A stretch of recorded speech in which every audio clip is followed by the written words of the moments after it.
from the heat is in sight. All time out are remaining days of scorching heat before storms bring a cool down. Hazing, corporal punishment, and an unaddressed assault. The allegations in a lawsuit filed against this charter school and the demands from the victim's family. And they're already here. New campaign ads for and against Roy Cooper for U.S. Senate. We're following the money and the national implications of the upcoming race. Boy, this heat wave just does not want to quit, does it? The heat index getting up over 110 in some places today. Thank you for joining us. I'm Dan Haggerty. And I'm Ashley Rowe. You know, we've actually had 17 days this month where it felt hotter than 100 degrees. Kat, today an extreme heat warning was in effect. It expires in just about an hour. Yes, and then we've got 3 days left of the heat wave to go. 3 more and then relief is finally on the way. Tomorrow, a heat advisory is in effect. This is for all of the Triangle Points south and west. The peak heat index between 103 and 108. This is a step lower in severity, though, than the extreme heat warnings that we've been under today and over this past weekend. The heat index forecast tomorrow, 99 by 11 a.m., 105 by 2 o'clock, and then later in the evening, still around 100. We could still see a couple of hit or miss thunderstorms pop up during the afternoon, similar to what we've had today. These have been very isolated. Most people haven't really seen any rain. We do have one shower that's popped up close to Gardner, and we'll see if that holds together. Much better storm chances will return for the end of the week, but it's all thanks to a cold front that is on the way. This puts an end to our heat wave and delivers a gorgeous weekend forecast. I'll break down what to expect. The light at the end of the tunnel coming up. Sounds good. Thank you, Kat. A Franklin County family says their student was assaulted and physically punished in 2 separate incidents at school. They filed a lawsuit against the Wake Preparatory Academy and one of its teachers. WRAL's Destiny Patterson went through the documents and spoke to the mother of the student. A Franklin County couple says Wake Preparatory Academy went from being where they sent their child for school to the other party at the end of a lawsuit. Filed in May, it details 2 separate incidents. The first, an assault involving another classmate. The lawsuit says class was being dismissed and the teacher left the students unsupervised. It says the classmate punched the student in the face, resulting in a nasal fracture and a deviated septum. He had to have 2 surgeries for his nose. I talked to the mother of the student over the phone. She asked that we not air her name or our conversation to protect her child's privacy. She told me the school administration skirted around the issue, refusing to meet about a safety plan or reassign the classmate to another classroom, something she says even the teacher voiced concerns about. The mother says she's angry that a serious incident happened not once, but twice. The other happened during detention when a teacher required certain students to stand and face the wall and do wall sits as punishment, according to the lawsuit. During one instance, the lawsuit says the student was required to stay in a horizontal plank position for an extended period of time. According to the lawsuit, the teacher said they were giving the student a quote-unquote special detention. When I called Wake Prep to ask about these allegations, the school directed me to its parent company based in Arizona, Charter One. I also emailed the school board president. I asked several questions in my emails, including what steps were taken after learning the student was punched and suffered serious injuries. What is the typical structure for detention? Will Charter One or Wake Preparatory Academy consider changing any policies as a result of this lawsuit or the allegations in it? Charter One declined my request for an interview, citing federal student privacy laws. Quote, with any legal matter, there are always 2 sides to any case. We do not discuss matters in active litigation, nor the privacy of protected student information. Now the family is demanding a jury trial as well as $25,000 for each incident and attorney's fees. Destiny Patterson, WRAL News, reporting in Franklin County. We also learned that this is not the first lawsuit against the school. A prior one filed in 2024 accuses the school of negligence of handling another assault situation. You can find more details about how that case played out in our story at WRAL.com.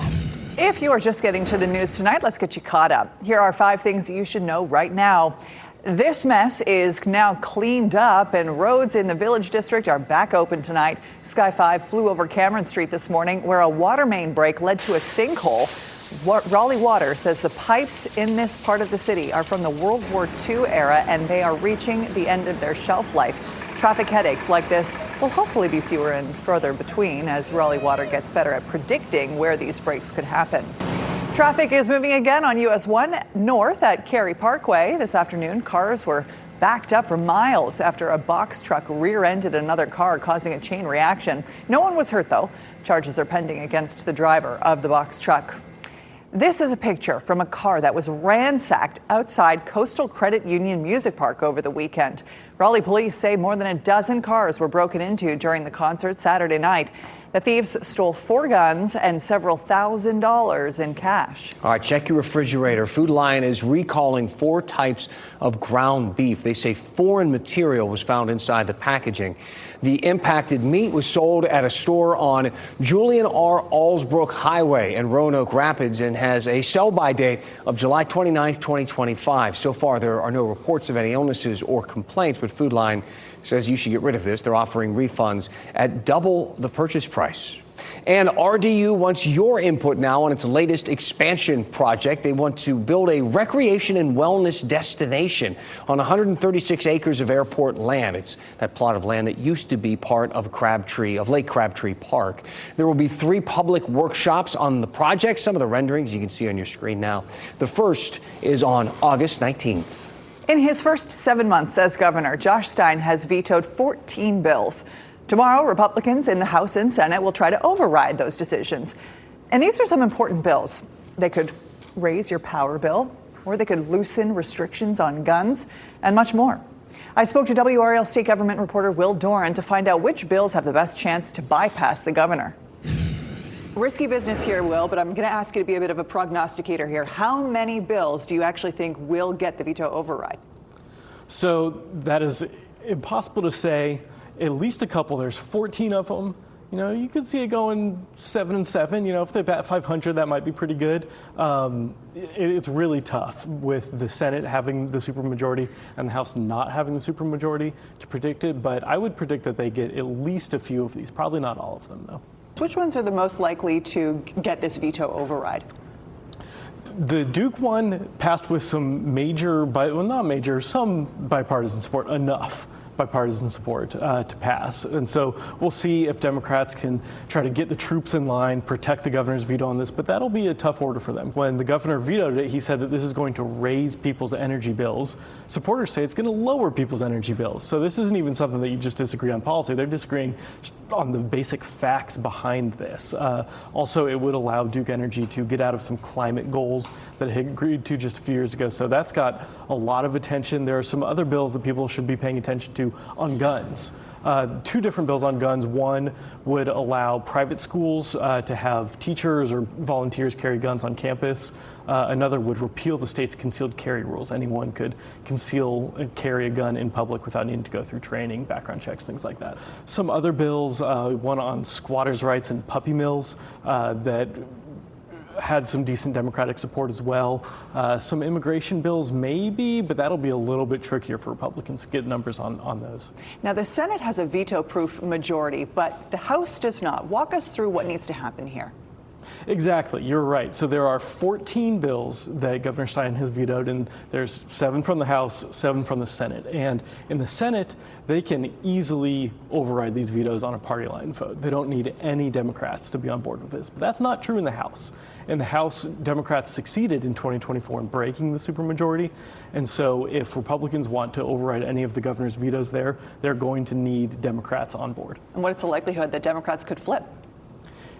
Completely depends on the bill. And some of these bills we saw in the original vote, it was purely along party lines. Some of it wasn't. They did get some bipartisan support. We've also seen in the past sometimes, some Democrats might vote for it originally, but then when it comes time to override the governor's veto, they say, well, I like this policy enough to vote for it, but I don't really want to anger the governor, so I'm going to stick with him on this one. So we're going to have to wait and see. Interesting. Will, thank you.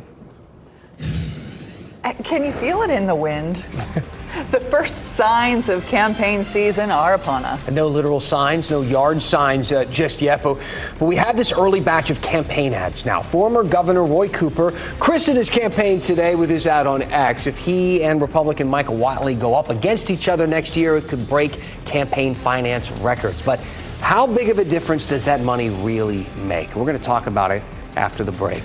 But first, let's look ahead at some of the other stories we are watching this week. On Wednesday, you can weigh in on future plans for North Hills. Developers want future high-rises there to rise even higher. A public rezoning meeting starts at 5 p.m. Also on Wednesday, the Federal Reserve is expected to announce whether or not it will change interest rates. This could affect borrowing costs and inflation. On Thursday, a UNC grad goes to space. Zena Cardman will be one of 4 people on board the SpaceX Crew 11 mission. And on Friday, President Trump is expected to announce new tariffs on dozens of countries. The EU reached a deal with the president over the weekend, but Canada and Mexico are among those that still have not. We're back after this.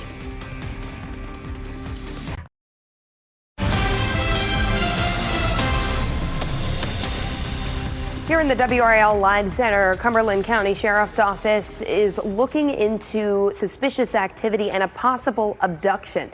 This happened today around 11 this morning. They say a woman was walking along Willington Highway, and when she got to the Spring Lake Auto Center, 3 men entered the parking lot in this vehicle. Now, deputies say one of them exited the vehicle, carried the woman over his shoulder, and tried putting her in the car.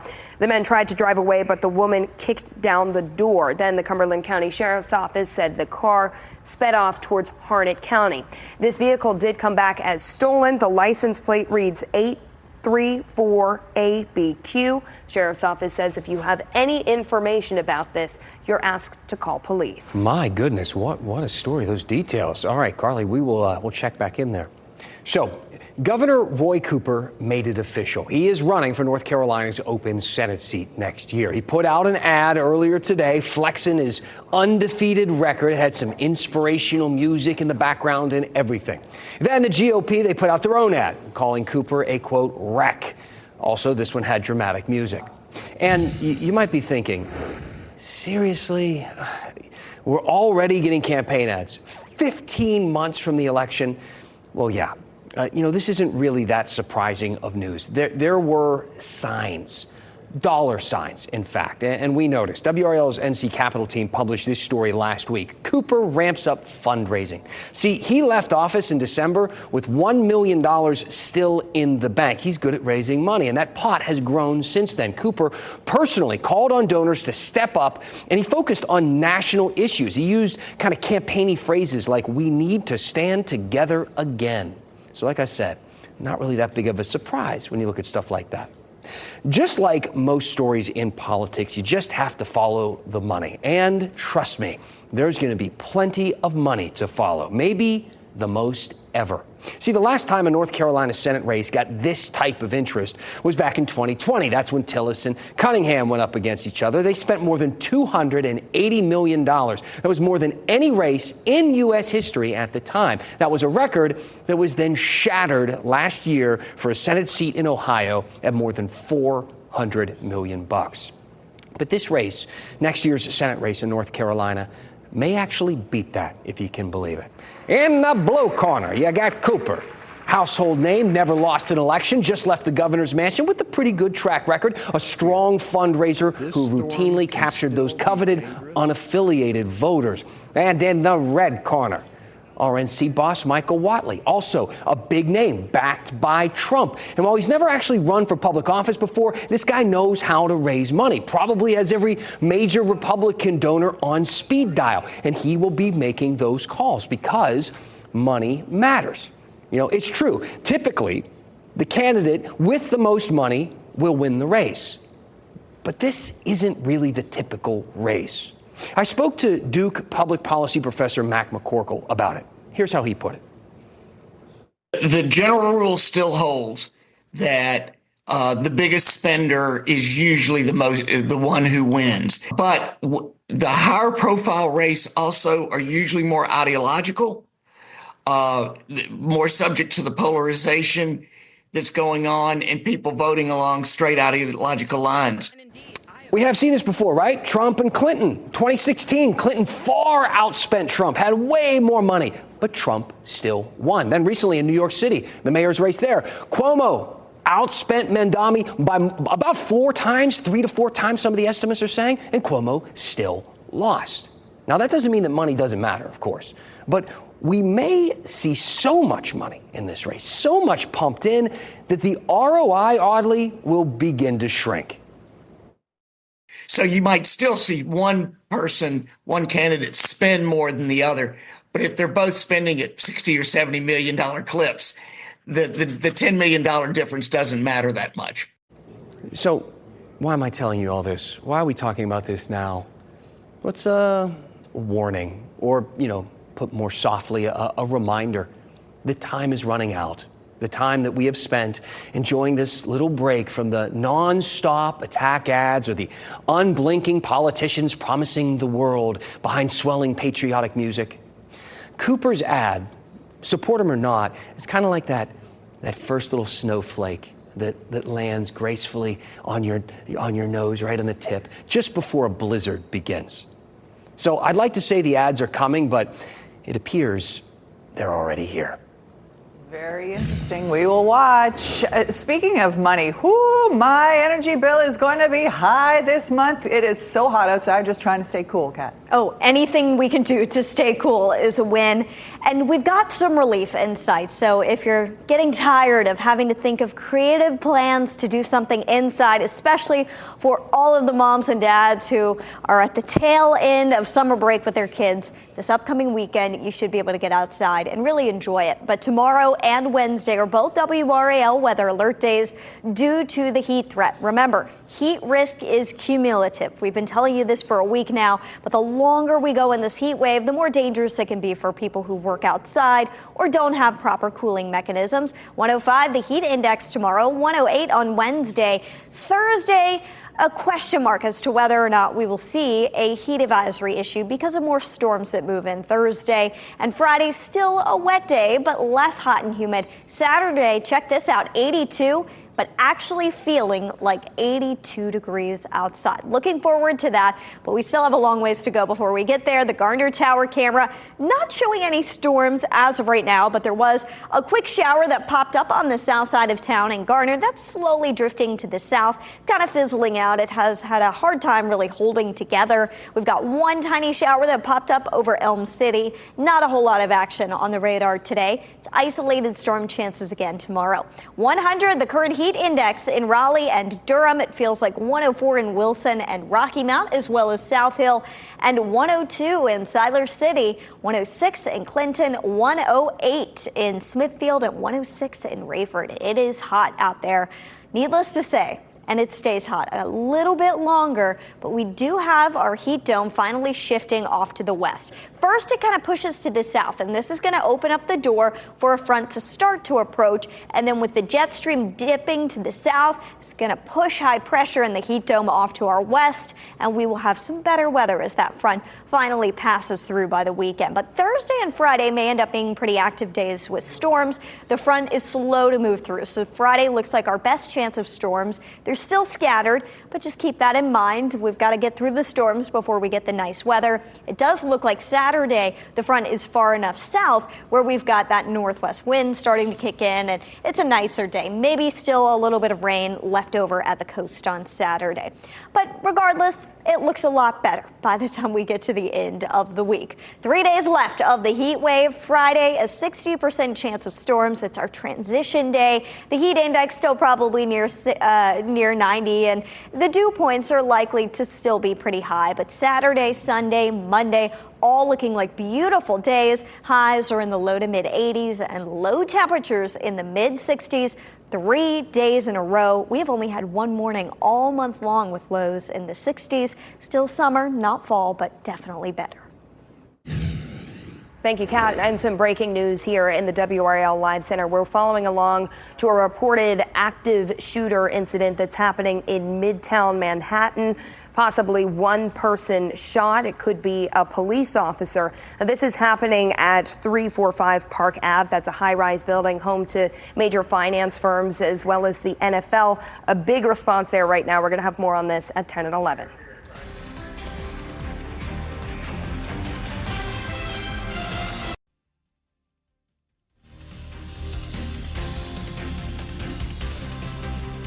One last thing we want to tell you about. This past weekend marked a big day in Durham Bulls history. 99 years ago, Wow. Durham opened its baseball park. Isn't that wild? July 26, 1926, it opened as the El Toro Park, the home of the Durham Bulls. To celebrate the grand opening, this guy, the very first commissioner of baseball, Kennesaw Mountain Landis, epic name, by the way, did something epic. He rode a live bull at the stadium. It's an amazing way to start a franchise. I mean, there's no way around it. I can't get past his name. It's amazing. Looks intense. The stadium didn't change names until 1933 when this guy stepped in. This is John Sprunt Hill. He has his fingerprints all over Durham history. He founded the Durham Bank and Trust Company, which worked out of this building. Do we have the building there? Today, it's the 21C Museum Hotel. There it is. You might recognize it. So Hill also bought El Toro Park, and then he renamed it Durham Athletic Park. When the stadium burned down, though, in 1939, Hill helped pay to rebuild it. So years later, the team's popularity really took off. I bet you can guess when Bull Durham came out in 1988. In 1995, the team then moved just down the road to the Durham Bulls Athletic Park, or the DBAP as we know it today. They just celebrated their 30th season over the weekend, giving out 5,000 free hot dogs. The old stadium now used for festivals and other sporting events. I know a lot of kids play tournaments there and things like that. It's a beautiful little iconic spot. It sure is. Thanks for making WRAL your choice for local news. Our next newscast is at 10 on Fox 50 and 11 on WRAL. Have a great night.